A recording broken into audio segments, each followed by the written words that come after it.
that, we will turn it over to Melanie King to talk about the proposed updates to the stationary engine rules. Hey, thanks for having me.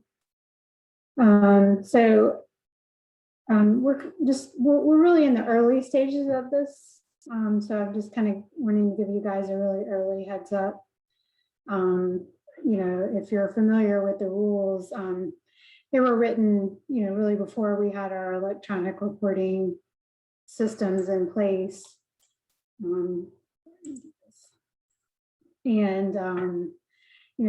Currently they require submission of performance testing results and either semi-annual compliance or semi-annual or annual compliance reports for certain engines. So not all engines are submitting reports, but for the ones that are, it's mainly like in the NESHAP, the ones that are subject to a numeric emission limit, and in the NSPS, it's some of the larger engines.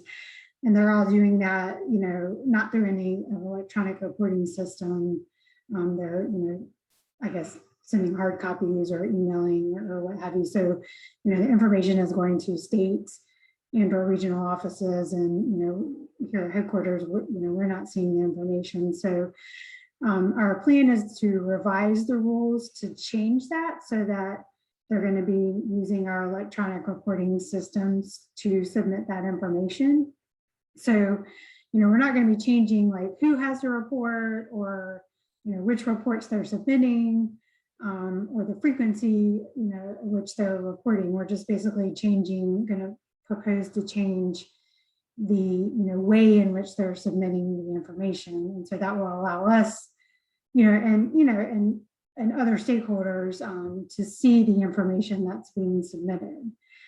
And the way that they're going to do that will be through a template that we'll be providing at the proposal, so people will have an opportunity to comment, not just on being required to do it electronically, but the way that that they'll be doing it through this template, and they'll have the opportunity to review the template and provide comment on this. And that will help us, in the future when we're doing things like the risk and technology review or the NSPS reviews. It'll help us because that way we'll have more information about the engines that are subject to the rules. So like I said, we're still really in the early days and kind of getting started on this, but just wanted to give folks kind of an early heads up, in case they're we need to be doing outreach. To help people that are complying with the rule understand, like, okay, where do we go to access the, electronic reporting system, and, how do we sign up, and that, of course, we'll put all that instructions, in the rule, but, we all know from experience that sometimes people don't read the rules. So, and one thing I wanted to mention also is my colleague, Chris Werner, I think is here. He's kind of new to working on the engine rules, but he's coming up to speed on the rules, and he's going to be the main point of contact for this action. So if you have questions, he will be the person to go to. I don't know, Chris, if you want to introduce yourself, and if there's anything that I missed that you want to highlight, please feel free. No, thanks, Melanie. Hey, everybody, I'm Chris Werner. And yeah, I, second everything Melanie said. And as she said, I'll be the rule lead, and you can certainly contact me with any questions, and happy to, answer them as best I can. And I am on the web version of Zoom, so hopefully you guys can all hear me okay. So, but yeah, that's pretty much it. Excellent. Yes, you came through quite well, Chris. So Melanie, we did get a question. Have you gotten a lot of pushback from small businesses on the requirement to electronically report?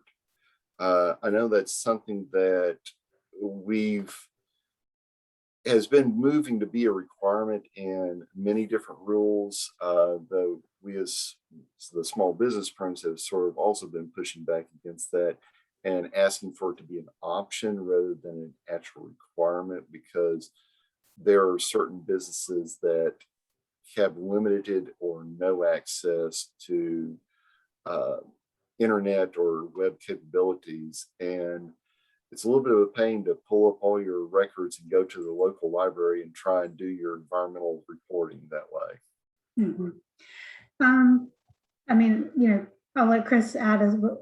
I think like I said, we're like just getting started, so we haven't really done a lot of outreach, to affected, to stakeholders that are going to have to comply with the requirements. So, we haven't started that dialogue with those facilities, and haven't started getting any feedback yet. But I mean, that's really important for us to know.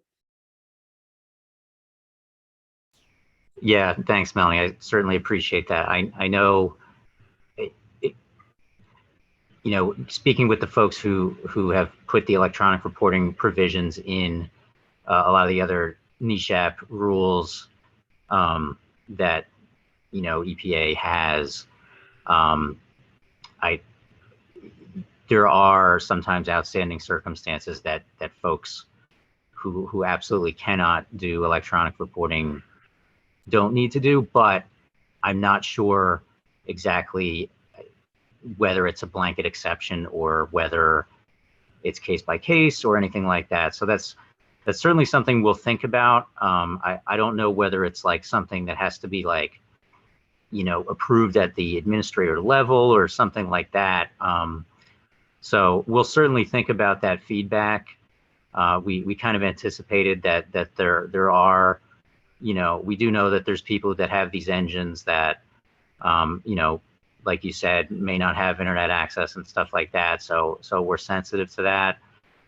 We do want to try and make these, this electronic reporting as little burden as possible.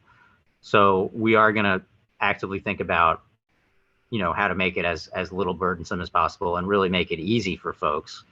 But yeah, we'll certainly think about what is the best way to do this. And we'll take that back and make sure that feedback is heard. So. All right, excellent. Tony? Yeah, I was just going to say,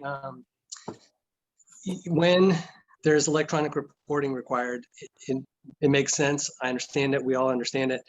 And for most of the rules, it's not horrid.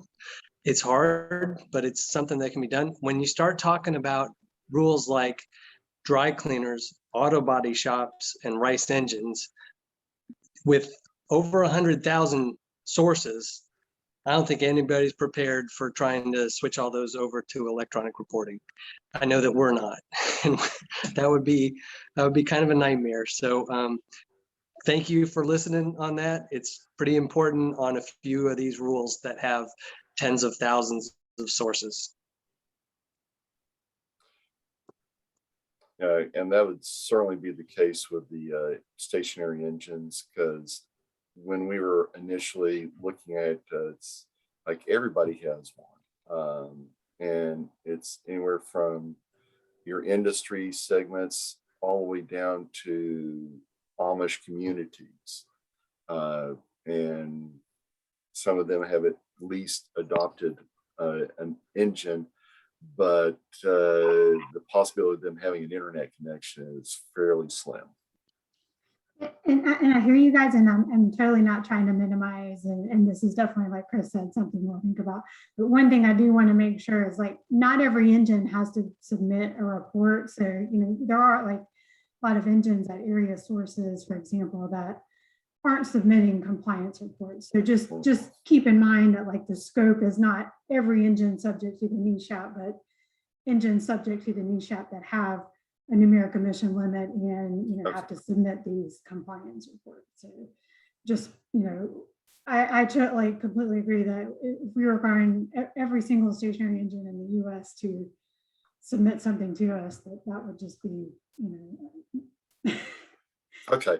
I'm not sure our databases can handle that, but so I mean it's a smaller universe than you might initially think. Okay, yeah, if it's at the numeric limits, then yeah, that is a much smaller universe. So good to hear on that. So are there any other questions for Melanie or any of our guests?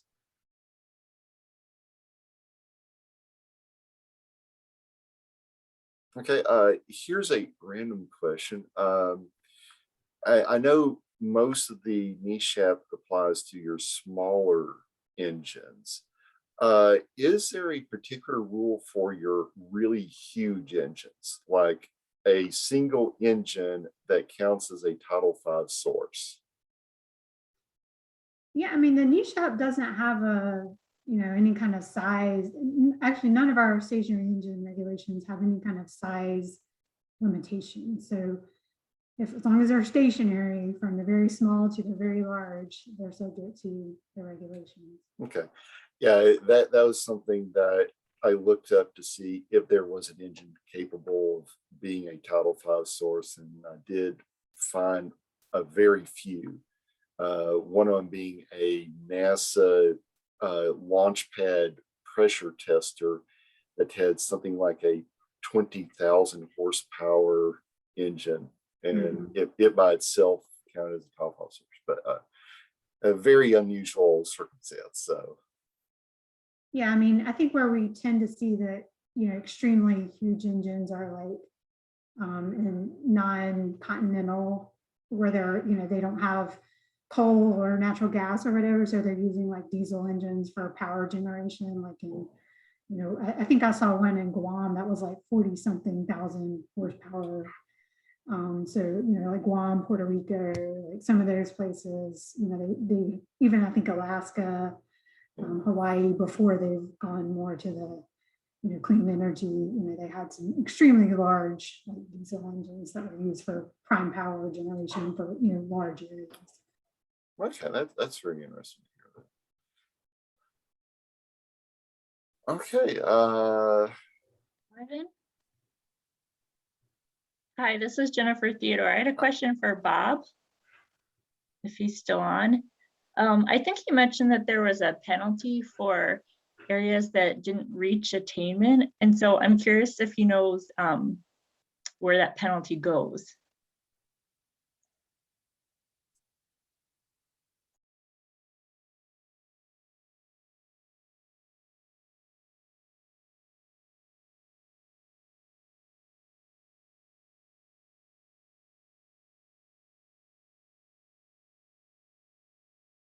it looks like Bob did step off. So if you will email me that question, I'll make sure to send it to him, and hopefully we can get an answer directly from him. Okay, thanks. Thank you, Jen.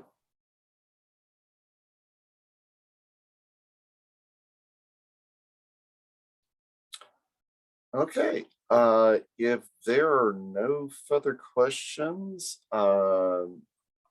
again, thank you to each of our speakers for taking time to update us on different areas and lead us in a good discussion of different topics. Next month is September the 21st. We will be hearing from Ryan Grant of the Michigan.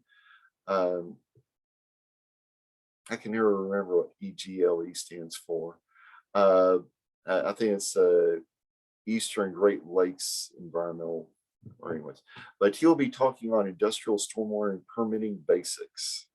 So hopefully you all can join us then. And with that, thank you all, and we'll see you next time.